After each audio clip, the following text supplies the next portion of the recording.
محمد سرور صاحب نے لکھا کہ کبیرہ گناہوں سے توبہ کا طریقہ کیا ہے، اس پر کچھ ارشاد فرمائیں۔ بسم اللہ الرحمن الرحیم۔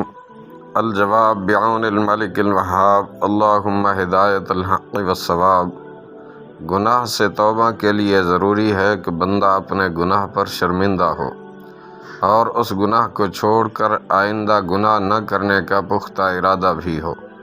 اگر گناہوں کا تعلق حقوق العباد سے ہے تو وہ بھی ادا کرے تو یہ مکمل توبہ ہے، اور اگر ان میں سے ایک چیز بھی کم ہو تو ایسی توبہ نہیں۔ تفسیر نعیمی میں ہے، یاد رکھیے بندے کی مکمل توبہ یہ ہے کہ گزشتہ گناہوں پر نادم و شرمندہ ہو اور فی الحال وہ گناہ چھوڑ دے اور آئندہ اس گناہ سے بچنے کا پختہ عہد کرے۔